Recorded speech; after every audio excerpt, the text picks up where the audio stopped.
아프리카에서 오랫동안 많은 세월 동안 선교했던 한 미국인 선교사님께서 긴 세월 동안 복음을 전했음에도 불구하고 열매가 시원치 않았습니다. 그래서 실망하고 낙심해서 선교지를 철수하려고 이제 배를 타고 미국으로 돌아오는 중이었습니다. 근데 그때 마침 그 배에 휴가를 맡아서 사냥하러 왔던 미국 대통령이 함께 그 배에 타고 있었습니다. 배가 샌프란시스코에 도착 가까이 다가오니까 벌써 항구에서부터 군악대 연주가 이렇게 흘러나오면서 예포가 또 소리가 나고 그리고 배 문이 열리면서 대통령이 내리는데 빨간 카펫이 이제 깔리면서 수많은 사람들이 박수를 쳐 주었습니다. 대통령이 다 내려가니까 빨간 카페트는 이제 치워지고 군악대도 사라지고 선교사님이 혼자 쓸쓸하게 내려왔는데 아무도 반겨주는 사람도 없고 환영해주는 사람도 없었습니다. 속으로 생각하기를 이분은 휴가로 사냥 다녀오는데 그렇게 군악대까지 수많은 사람들이 환영하고 박수를 쳐주는데 나는 첫째 아들을 선교지에서 잃고 둘째 아들도 죽었고 아내도 죽고 평생에 이렇게 사역했는데 아무도 나를 반겨주는 사람이 없구나.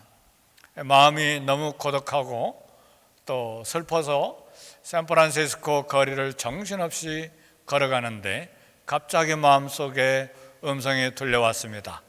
아들아, 아직 너는 고향에 도착하지 않았다.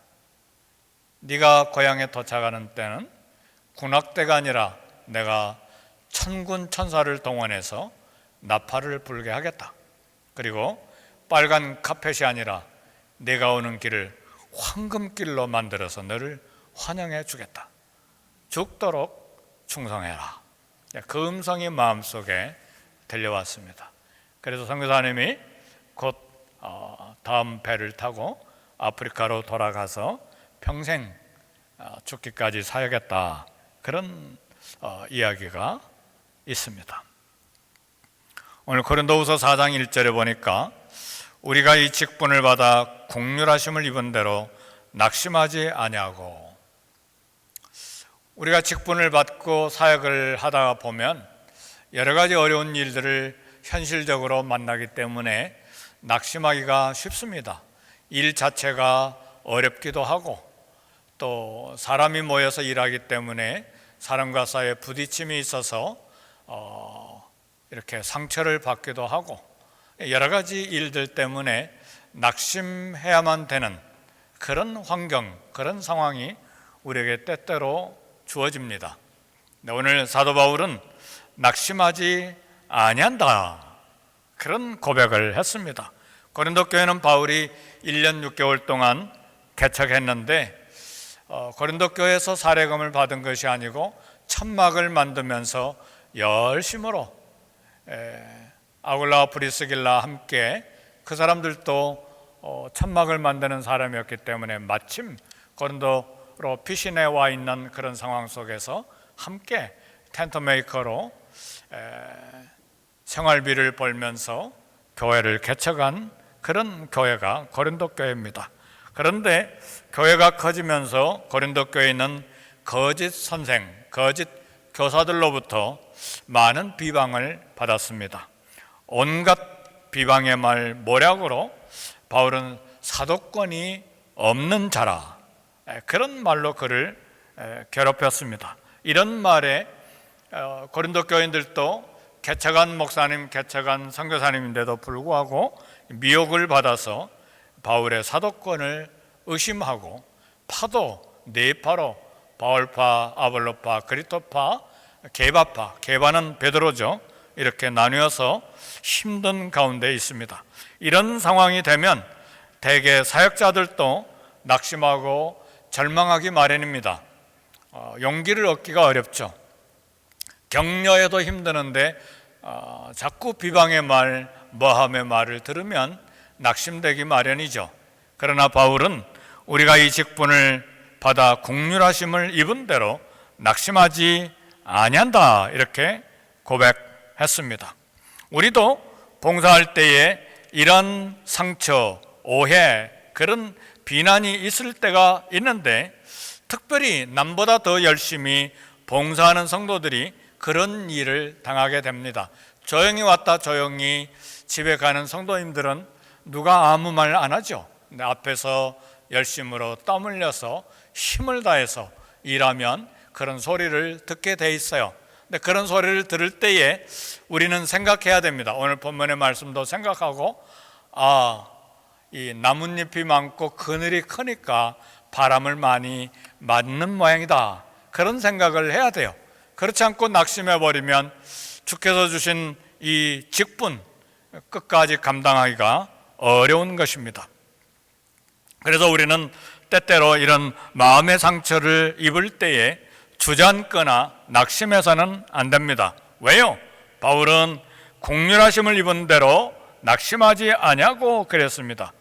바울은 사실은 예수님을 믿기 전에 교회를 파괴하는데 가장 앞장섰던 사람이고, 스데반 집사님 이 돌로 쳐 죽이는데 옷을 맞고, 그리고 그 일을 가하다고, 합당하다고 생각했던 사람이고, 그리고 교회를 핍박하고 파괴하기 위한 일에 가장 열심을 냈던 사람입니다. 그런데 하나님께서 바울에게 직분을, 사도 직분, 전도자의 직분, 교사의 직분을 맡긴 것은 하나님의 긍휼하심 때문입니다.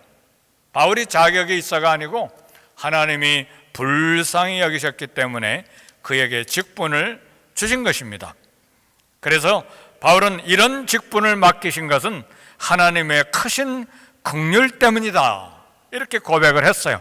디모데전서 1장 16절에 보니까 내가 긍휼을 입은 까닭은 예수 그리스도께서 내게 먼저 일절 오래 참으심을 보이사 후에 주를 믿어 영생을 얻는 자들에게 본이 되게 하려 하심이니라. 그러니까 사도 바울은 하나님의 긍휼, 하나님의 은혜를 입은 까닭에 우리 주님께서 오래 참으셔서 예수님을 믿게 하시고, 그리고 후에 훗날에 자기를 통해서 예수님을 믿고 영생을 얻는 자들에게, 이런 사람도 구원을 받는다, 이런 사람도 직분을 받고 하나님의 일을 할 수 있다, 이런 본 모델이 되게 하려고 이처럼 긍휼을 얻게 하셨다, 입게 하셨다, 그런 말씀입니다. 사실 우리는, 저를 포함해서 여기 앉아있는 우리 모두는 하나님의 정죄로 멸망받게 마땅한 악한 죄인들이에요. 나는 조금 선한 것이 있겠지, 물론 그런 부분도 있지만 어떤 목사님 말씀처럼 우리는 죄의 장아찌들이에요. 장아찌 아시죠? 장아찌는 칼로 한 번 베도 까매요, 또 베도 까매요, 마지막 중심에까지 들어가도 까매요. 그게 우리 장아찌 죄인들이라 그 말이죠. 의인은 없나니 하나도 없다. 우리가 선하게 생각하지만 그러나 우리는 죄인 중에 괴수죠. 사도 바울이 고백한 것처럼 우리는 만삭되지 못한 자 중에 나온 난자와 같은 죄인들입니다. 그런데도 불구하고 우리가 직분을 받았어요. 혹은 목사로, 혹은 교사로, 혹은 선지자로, 혹은 사도로, 혹은 여러 가지 은사를 받고 우리가 직분을 받아서 하나님을 섬기는 사람들입니다. 이러한 우리를 하나님께서 용서하시고 귀한 직분을 주셨기 때문에 우리는 이 하나님의 큰 긍휼을 입은 것을 생각하고 낙심하지 않고 후퇴해서는 안 됩니다. 우리의 모든 직분은 사람을 통해서 하나님께서 주시는 것입니다. 교회라고 하는 기관을 통해서 우리에게 사람이 직분을 주는 것 같지만 사실은 교회 기관을 통해서 하나님께서 우리에게 직분을 주시는 것입니다. 하나님께서 우리에게 직분을 주셨다는 것은 하나님께서 우리를 인정하신 것입니다. 따라서 일을 할 때에 마음에 부담이 되고 상처가 되고 낙심되는 그런 일이 당연히 생기죠. 그럴 때에 근심하거나 낙심해서는 안 된다. 왜요? 하나님께서 우리를 긍휼히 여기시고 우리를 인정하셔서 그 직분을 주셨기 때문에 그렇습니다. 디모데전서 1장 12절에 보면 그리스도 예수 우리 주께 내가 감사함은 나를 충성되이 여겨 내게 직분을 맡기심이니, 하나님께 바울이 감사한 것은 그래도 우리를 충성되이 여기셨다는 말이에요. 그래서 직분을 맡기셨다는 말입니다. 10가지 단점이 있어도 그 중에 뭔가 한 가지 하나님께서 보시는 긍정적인 부분이 있기 때문에 그것을 생각하시고 우리에게 직분을 맡겨주셨기 때문에 어려운 일을 만날 때 낙심하지 않기를 바라요. 실망하지 않기를 바라요. 일을 하다 보면 반드시 어려운 일을 만나게 되어 있습니다. 창세기서부터 계시록까지 보면 모든 하나님의 종들, 선지자들, 사도들, 교사들 어려운 일 안 당한 사람이 어디가 있습니까? 하나같이 모두 다 괴로움을 당하고 어려운 일을 경험했습니다. 그래서 수고할 때에 비난이 있어도 담대해야 됩니다. 하나님께서 알아주시기 때문에 비난해도 낙심하지 말고 충성해야 됩니다. 요즘에 교회가 많아지고 LA에도 교회가 너무너무 많아지니까 쉽게 내 직분을 내려놓고 이동하는 경우들이 생기는데, 사랑하는 성도 여러분, 하나님이 주신 직분, 하나님이 주신 교회 잘 감당하고 섬길 수 있기를 제 이름으로 축복합니다. 네. 계속 충성하면 주님께서 언젠가 그 비난과 그 손가락질을 제거하시고 우리의 손을 들어주실 때가 반드시 옵니다. 반드시 와요. 중요한 것은 인내하는 거예요. 그리고 그런 어려운 상처당하고 힘들어하는 것이 하나님이 어떤 면에서 우리의 믿음을 견고하게 만들어주시는 그런 연단일 수가 있습니다. 믿음의 뿌리가 깊게 내리도록 하는 연단의 기회이기도 합니다. 우리가 잘 아는 대로 캘리포니아의 나무는 크고 높게 올라가도 센 바람이 불면 나무가 잘 넘어져요. 왜요? 동부의 나무들이 그래요. 비가 많이 오니까. 근데 캘리포니아에는 나무들이 물이 없으니까 뿌리를 얼마나 깊게 내리는지 웬만한 바람 불어서는 캘리포니아 나무들은 쓰러지지 않아요. 근데 우리 소식 듣는 대로 동부에는 허리케인이 오고 토네이도가 오고, 그리고 비가 너무 많이 오기 때문에 뿌리가 적당하게 깊게 내려가는 것이 아니라 땅 표면에 적당하게 자리 잡고 있기 때문에 막 바람이 불면 그냥 다 넘어가는 것이죠. 연단이 그리고 고난이 우리에게 있는 것은 믿음의 뿌리를 깊게 내려가게 하는 것입니다. 인내해야 돼요. 한 번은 필리핀 민다나오에 갔는데 한 선교사님께서 참 사역을 잘하고 계세요. 근데 간증을 들어보니까 7년 동안 민다나오 한 그 마을 지역에 무슬림 지역을 선교하는데 크리스찬 선교사고 동네 사람들은 이슬람, 무슬림 사람들이니까 겉을도 보지도 않는 거예요. 그런데 매일 차를 타고 오고 가면서 기도를 했어요. 근데 7년 동안 한 사람도 전도하지 못하는 거예요. 얼마나 낙심되겠어요. 파송교에서는 왜 한 사람도 전도 못했냐? 파송교 이상하게 생각할 거 아니에요. 어느 날 7년이 지난 다음에 그 마을을 또 지나가면서 기도하는데 갑자기 밖에 고장이 났어요. 해가 저물어가는 어두운 때에 갑자기 밖에 고장이 생기니까 차가 움직이지 못하니까 어떡합니까? 동네 사람들이 와서 이제 도와주는데, 그때 대화가 됐는데 선교사님이 고맙다고 말씀을 드리고, 내가 감사해서 그러는데 이 마을을 위해서, 아이들을 위해서 학교를 지어줘도 되냐고. 그래가지고 학교가 시작이 됐습니다. 할렐루야. 제가 거기까지 갔어요. 깊은데 마닐라에서 비행기 타고 거기까지 민다나오까지 갔어요. 그 선교사님 이야기를 들은 거예요. 사랑하는 성도 여러분, 우리 사역하다 보면 참 뒤에 비난만 있는 것이 아니라 우리 자신이 우리 약함 때문에 스스로가 무너지는 경우도 있어요. 마음이 약해져서 열매가 없다고 무너지는 경우도 있어요. 우리 전도팀 요즘에 뜨거운 대학볕에서 수고하시는데 1년이고 2년이고 3년이고 주님 오실 때까지 걸을 수 있으면 계속 전도하시기를 주의 이름으로 축복합니다. 걸을 수 있으면 해야 돼.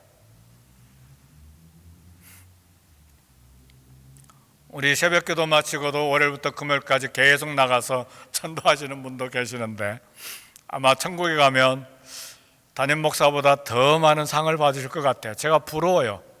굉장히 부러워하고 있어요. 그러니까 목사직분이라고 자랑할까? 아무것도 없어요. 하나님이 평가하시는 거니까.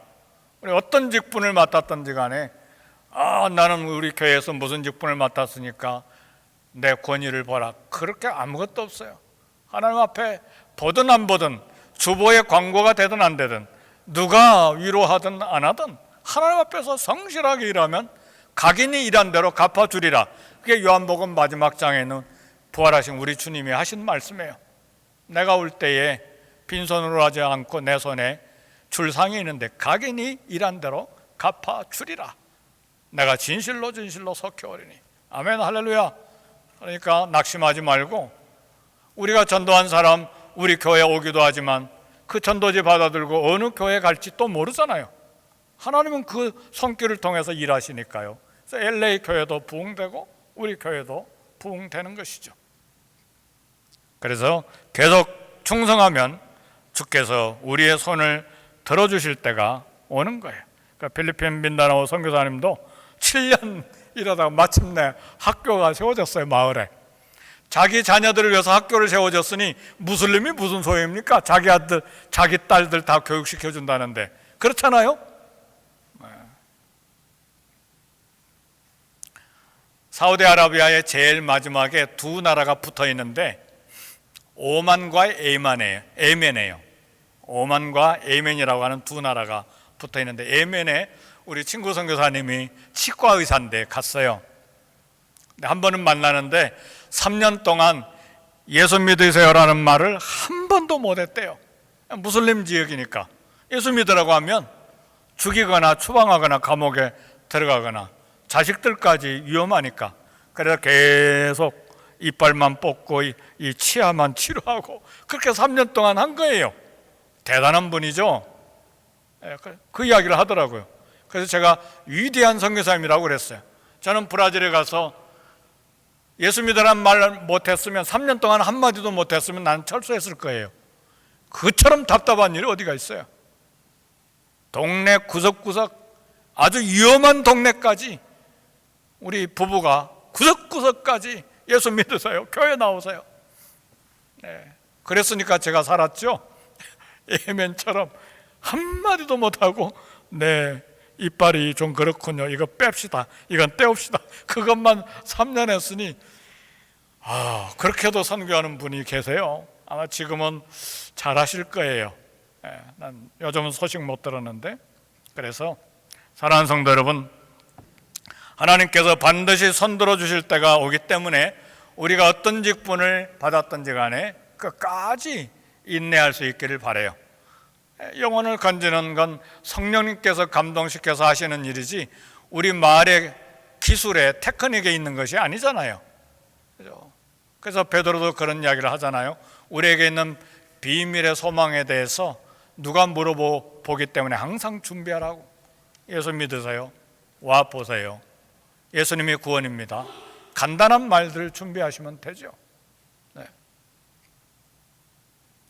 이와 같은 직분을 주시는데 과정을 지금 이야기하는데 고린도후서 4장 6절을 보니까 어두운 데서 빛이라 말씀하셨던 그 하나님께서 예수 그리스도의 얼굴에 있는 하나님의 영광을 아는 빛을 우리 마음에 비추셨느니라. 바울은 여기 두 가지 빛을 이야기했어요. 어두운 데서 빛이라 말씀하셨던 그 하나님, 태초에 천지를 창조하셨을 때 하나님께서 어두운 데서 빛이 있어라. 그러니까 빛이 있었어요. 하나님 보시기에 좋았더라. 그리고 저녁이 되고 아침이 되니 이는 첫째 날이니라 그랬어. 그러니까 이건 천지 창조의 빛인데 자연의 빛이에요. 사물을 분별하는 빛이에요. 그런데 그 하나님께서 예수 그리스도의 얼굴에 있는 하나님의 영광을 아는 빛을 우리 마음에 비추셨느니라. 이게 제2 창조의 빛인데 예수 그리스도의 얼굴에 있는 하나님의 영광을 아는 빛, 이 빛은 어떤 빛인가? 사도 바울이 다메섹 길을 가다가 예수님을 믿게 된 구원을 얻는 빛입니다. 사도행전 9장 3절에 보니까 사울이 행하여 다메섹에 가까이 가더니 호련히 하늘로서 빛이 저를 둘러 비치는지라. 강력한 빛이에요. 이건 태양빛이 따로 있어요. 다메섹 가는 길에 태양빛이 있는데 또 다른 강력한 빛이 사도 바울을 비쳤는데 얼마나 강력했느냐? 사도 바울이 3일 동안 시각장애자가 되게 만든 빛이에요. 근데 그 빛은 사도 바울 영혼을 뒤집어 놓는 빛이었어요. 예수님을 주님으로 믿게 된 빛입니다. 이 빛은 예수님을 통해서 하나님의 모습을 알아볼 수 있는 구원의 빛입니다. 우리 그리스도인들, 우리 성도님들도 예수 그리스도를 통해서 하나님을 아는 빛을 보고 듣고 믿어 구원받았습니다. 하나님은 어떤 방법으로 그리스도 예수님을 통해서 하나님을 아는 빛을 저와 여러분들에게 비춰주셨는가? 갈라디아서 4장 6절에 보니까 하나님이 그의 아들의 영을 우리 마음 가운데 보내사 아빠 아버지라 부르게 하셨느니라. 성령을 통해서 믿음의 빛을 비춰주셨어. 그 아들의 영 성령을 통해서 우리 마음 가운데 보내주셔서 하나님을 보는 빛, 하나님을 아빠 아버지라 부를 수 있는 영광의 빛을 보게 하신 거예요. 그래서 우리가 하나님을 아버지라 부르는 거예요. 어디까지 불러요? 아빠, 아빠로까지 부르게 된 거예요. 고린도전서 12장 3절에도 성령으로 아니하고는 누구든지 예수를 주라 할 수 없느니라. 성령이 아니시면 우리가 예수님을 주님으로 고백할 수 없다는 말이에요. 오늘 우리가 하나님을 아빠 아버지라 부르며 예수 그리스도를 주시라 시인하는 것은 성령님을 통한 것입니다. 성령님을 통해서 예수님의 얼굴에 있는 하나님의 영광의 빛을 보고 하나님을 믿고 구원받은 것입니다. 불신자들은 제2의 창조의 빛을 받지 못했습니다. 불신자들은 사물을 분간할 수 있는 제1의 창조의 자연의 빛만 받았어요. 따라서 우리가 제2의 창조의 빛을 받았다는 것은 놀라운 축복입니다. 같은 눈을 가지고도 불신자들은 하나님을 볼 수 없지만 우리는 예수 그리스도를 믿는 빛을 받았어요. 이 얼마나 은혜 중에 은혜입니까? 아무나 하나님을 아빠 아버지라 부를 수 있는 게 아니에요. 아무나 예수님을 주님으로 부를 수 있는 게 아닙니다. 우린 자연스럽게, 너무나 자연스럽게 부르지만 그건 성령님의 역사예요.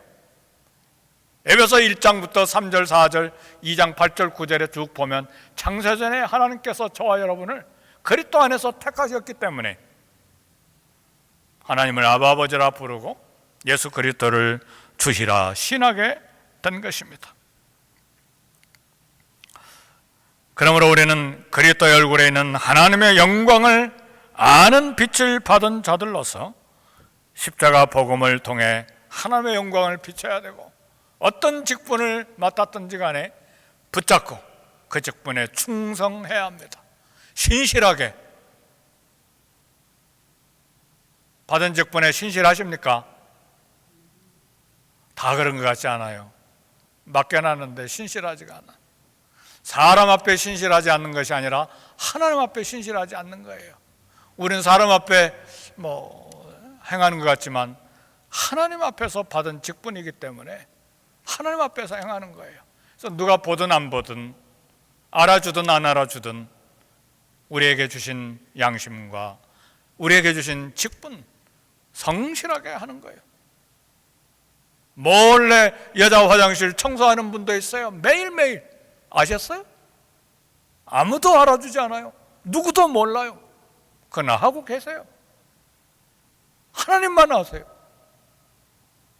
광고할 필요도 없어요. 신문에 낼 필요도 없어요. 하나님과의 나와의 비밀한 교제이기 때문에.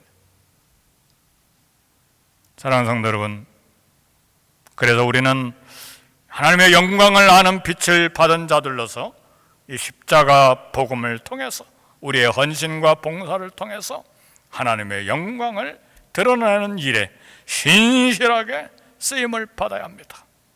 우리가 이 받은 것이 얼마나 보배롭고 존귀하고 놀라운 축복인가. 고린도후서 4장 7절에 보니까 우리가 이 보배를 질그릇에 가졌으니 이는 심히 큰 능력은 하나님께 있고 우리에게는 있지 아니함을 알게 하려 함이라. 그랬습니다. 우리 성도의 삶은 또 우리 육체를 가진 우리 존재 자체는 질그릇처럼, 질그릇은 토기 그릇이잖아요. 토기 그릇. 쉽게 깨지죠. 약하죠.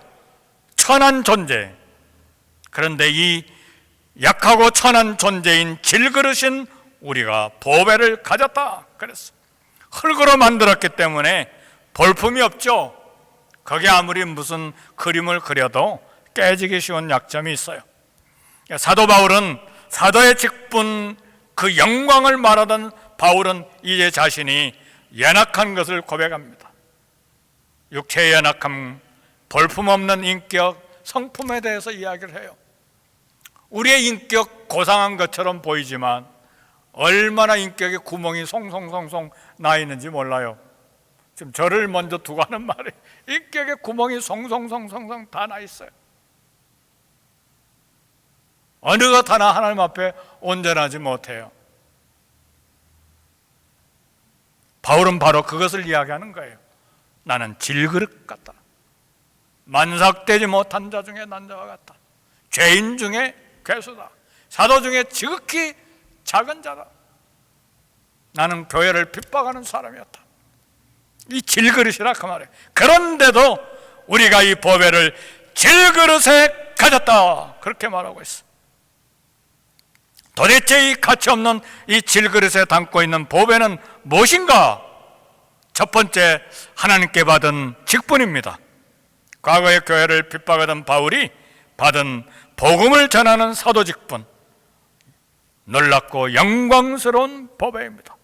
우리 모두 다 한 사람 한 사람 성령님을 통해서 하나님의 보배로운 직분을 받았습니다. 그래서 우리가 받은 직분, 또 교회를 섬기는 모든 역할 잘 감당해야 돼요. 신실하게 감당해야 돼요. 하나님 앞에서 하는 것이기 때문에.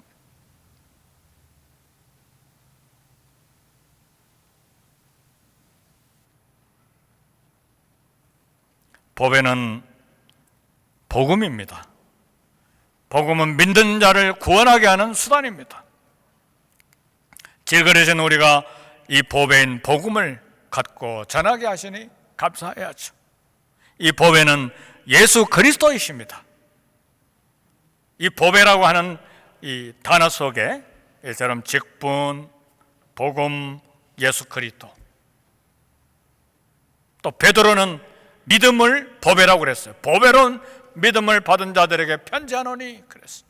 이 모든 것들이 다 보배예요. 골로새서 2장 3절 보니까 그 안에는 지혜와 지식의 모든 보화가 감춰져 있느니라 그랬어. 우리 안에 모시고 사는 예수 그리스도, 그리스도께서 너희 안에 계신 줄 너희가 스스로 알지 못하느냐. 우리 안에 계신 예수 그리스도, 그래서 우리는 보배를 가지고 있는 거예요. 세상과 무엇과도 바꿀 수 없는 우리의 영원한 보배는 예수 그리스도세요. 예수님을 통해 의의를 얻고 예수님을 통해 영생을 얻고 예수님을 통해 성령을 받고 천국을 얻게 하는 보배가 예수 그리스도세요. 사랑하는 성도 여러분, 예수님과 돈과 바꾸지 않기를 제 이름으로 축복합니다. 너무 쉽게 돈하고 예수님을 바꿔요. 너무 쉽게 하나님 주신 양심을 예수님과 바꿔요.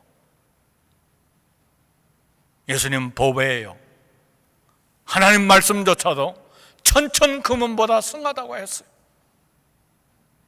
말씀과도 바꿀 수가 없어요. 왜요? 말씀은 태초의 말씀이 계시니라. 이 말씀이 하나님과 함께 계셨으니 이 말씀이 곧 하나님이시니라. 말씀과도 바꿀 수가 없어요. 우리는 아직 잘 몰라요. 아직 심판의 때가 안 왔기 때문에 하나님 마지막에 다 평가하실 거예요. 그리고 내가 올 때에 각인이 일한 대로 갚아주리라 그랬어. 내가 진실로 속히 오리니 내게 줄 상이 있어 각인이 일한 대로 갚아주리라. 요한계시록 마지막에 있는 말씀이에요. 직분과 믿음과 복음, 예수 그리스도, 이 보배를 질그릇처럼 약하고 깨지기 쉬운 볼품없는 우리에게 주셔서 우리가 이 보배를 가지고 살고 있어요. 놀라운 영광임, 축복입니다. 그래서요, 낙심하지 아니하는 이유를 또 이야기합니다. 권고를 합니다. 고린도후서 4장 8절, 우리가 사방으로 우겨쌈을 당하여도 쌓이지 아니하며 답답한 일을 당하여도 낙심하지 아니하며. 복음을 전하는 현장에 수많은 장애와 위협과 고통이 있음을 고백하는 거예요. 우겨싼다는 말은 원어의 뜻이 포도즙을 짜기 위해서 포도를 막 짓누르는 거예요.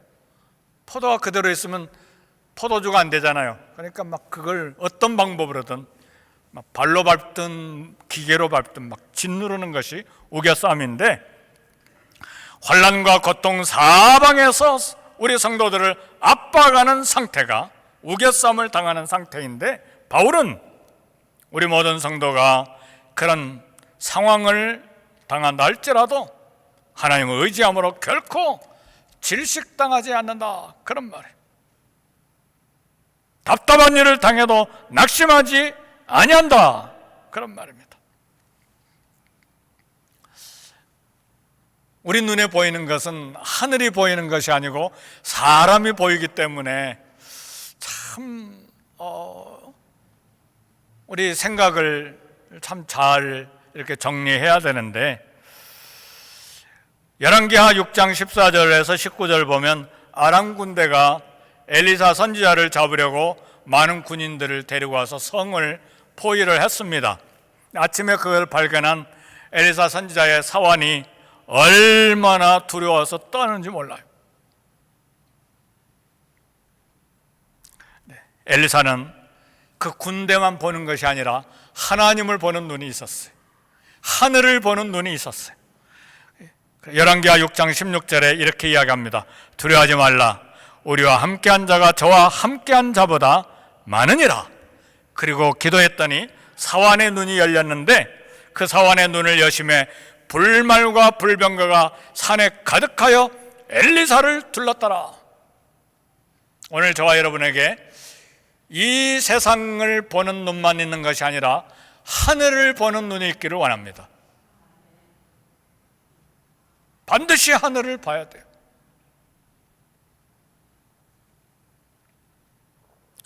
대적들이 아무리 사방으로 우겨싸도 하나님은 더 많은 천사로 보호하고 계십니다. 우리 성도들 사방이 막힌 절망적인 상황에서도 절망할 필요가 없는 것이 하늘의 군대가 있기 때문에 그래요. 그래서 마태복음 28장 마지막 절에 20절에 우리 주님이 뭐라고 약속하시고 승천하셨습니까? 볼지어다 세상 끝날까지 내가 너희와 항상 함께 있으리라. 우리 예수님 하나님의 약속이에요.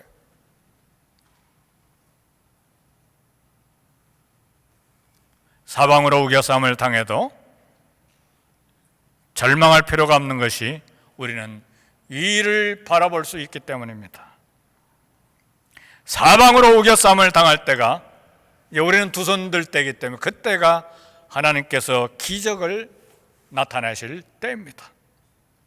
고린도후서 7장 5절에 우리 육체가 편하지 못하고 사방으로 환난을 당하여 밖으로는 다툼이요 안으로는 두려움이라. 그러나 바울은 고백합니다. 그리스도의 고난이 넘친 것 같이 우리의 위로도 그리스도로 말미암아 넘치는도다. 고난이 있어요. 넘치는 고난이 있어요. 그러나 동시에 하나님께서 주시는 위로도 그리스도로 말미암아 넘치게 된다는 말이에요. 하나님의 말씀을 부여잡고 인내로 끝까지 직분, 믿음, 그리고 이 복음, 그리고 예수 그리스도를 붙잡을 때에 하나님의 위로가 넘치게 되는 것입니다. 하나님께서 위로해 주시고 위로해 주셨기 때문에 바울이 이런 고백을 하는 거예요. 그래서 답답한 일을 당해도 우리 성도들은 결코 낙심할 수 없는 신분입니다. 그야말로 답답한 일이 있었어요. 바울과 실라가 하나님의 음성을 듣고 성령의 도우심을 받아 마게도냐 빌립보 첫 성에 가는데 귀신 들린 여자 쫓아내고 온전한 여종으로 살려냈다고 엄청나게 두들겨 맞았어. 감옥에 들어갔어. 이것보다 더 답답한 일이 어디 있습니까? 로마 시민권을 가졌는데 재판 한번 받아보지 못하고 두들겨 맞고 감옥에 들어갔으니 얼마나 두들겨 맞았는지 밤에 깬 것 같아요. 그제서야 깨어나가지고 찬송 부르고 기도하니까 감옥에 있는 사람들이 모두 다 그때서야 들은 것이죠. 우리 전도하다가 그런 일은 안 당했죠? 어제 전도하다가 우리 알비가 한 집 아파트 앞에 섰다고 주인이 나와서 막 소리소리 했다는 이야기 들었어요. 그래도 마지막까지 하고 오셨죠? 그건 아무것도 아니잖아요. 지금 바울 경우는.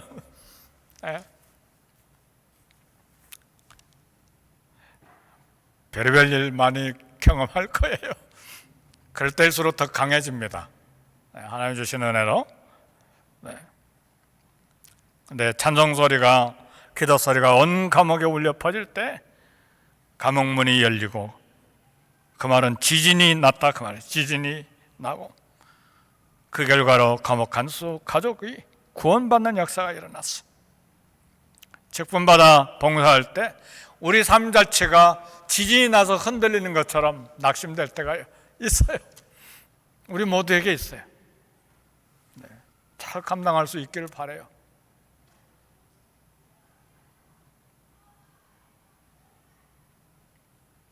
답답한 일 만날 때 쉽사리 쉽게 낙심하고 봉사가 끝나면 사단에게 패하는 거예요. 조금 전에 말씀드린 것처럼 우리 눈에는 사람만 보이고 하늘이 안 보이기 때문에 영적인 세계를 알 수가 없어요. 근데 바울은 분명히 이야기했어요. 에베소서에서 우리의 싸움은 혈과 육에 관한 싸움이 아니라고, 사람과 사람 사이의 싸움이 아니고 공중권세 잡은 악한 영들과의 싸움이기 때문에 전신갑주를 입어야 된다 그랬어요. 실제 사람과의 관계에서 어려운 일이 생겼지만 우리는 하늘을 봐야 돼요. 영적인 세계의 악한 영들과의 싸움인 것을 알아야 돼요. 그래서 전신갑주를 입어라. 구원의 확신을 가지고 의를 갖고 진리를 띠고 복음의 신발을 신고 믿음을 가지고 성령의 검인 말씀을 가지고 싸워라. 그리고 기도 5번이나 전신갑주 다음에 기도 해야 된다. 이게 전신갑주예요. 구원의 투구와 의의 흉배와 진리의 허리띠와 복음의 평화의 신발과 믿음의 방패와 말씀의 검인 성령의 검을 가지고 싸우고 기도해라. 사람과 사람 사이의 관계인 줄 알고 섭섭해하고 마음 상하고 그럴 때 있죠. 우리 눈에는 사람밖에 안 보이니까. 그러나 주님 이기게 해주세요. 견디게 해주세요. 믿음으로 싸우게 해주세요. 그리고 사랑하고 용서하고, 그건 다 영적인 싸움입니다. 사랑하고 용서하고 품어주고, 그게 믿음의 싸움이에요. 성령의 검이라니까 막 성령의 검을 휘두르면 사단의 목이 떨어져 나가겠지. 성령의 검이 말씀이잖아요. 성령의 열매는 사랑과 희락과 화평과 오래 참음과 자비와 양성, 충성, 온유, 절제예요. 다 성령의 오래 참음이 제일 많이 써. 거기에 고린도전서 13장에 보면 사랑은 오래 참고 성내지 아니하며 모든 것을 참으며 모든 것을 견디느니라. 이게 말씀의 열매들이죠. 우리 싸움의 방법은 달라요. 세상 사람들하고 한바탕 막걸리 한 잔 먹고 털든가 아니면 한번 주먹질하고 끝내든가, 그게 세상 사람들의 방법이지 우리는 기도와 말씀이에요. 성령의 인도하심으로. 믿으십니까? 싸움의 방법이 분명해요. 그게 영적인 전신갑주죠. 그러다가도 힘드니까 주저앉을 때가 있어요. 사람이니까. 그때 우리 서로 기도해 주는 거예요. 힘내! 내가 밥 한 번 사줄게.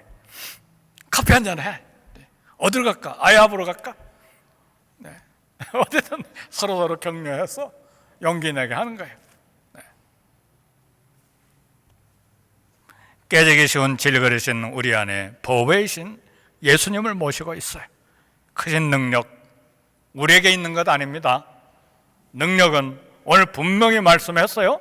사도 바울은 왜 우리가 이 보배를 질그릇에 가졌는가? 심히 큰 능력은 하나님께 있다. 그러니까 능력은 우리께 아니에요. 우리에게는 있지 아니함을 알게 하려 함이라. 우리는 질그릇이에요. 근데 보배가 우리 안에 있기 때문에, 능력이 예수 그리스도가 우리에게 있기 때문에 예수님으로, 그 이름으로 이기는 거예요. 어떻게 해요? 나를 부인하고 자기 십자가를 지고, 내 안에 예수님이 계시니까 물러가라! 그러면 문제가 다 해결됩니까? 어떻게 이기는 겁니까? Deny himself, 나를 부인하고 자기 십자가를 지고 그 기도 제목을 안고 걸어가는 거예요. 어디까지? 골고다까지 가는 거예요. 이게 쉬운 일이 아니에요. 영적인 싸움을 한 사람만 골고다까지 올라갈 수 있어요. 골고다는 영광이 아니라 죽음이잖아요. 죽음. 그래서 바울은 나는 날마다 죽노라, 나를 쳐서 복종시킨다 그랬잖아요. 우리 크리스찬의 싸움은 방법이 달라요. 보배이신 예수님 능력으로 세상 이기고 복음을 전하고 받은 직분 낙심하지 말고 잘 감당할 수 있기를 주의 이름으로 축복합니다.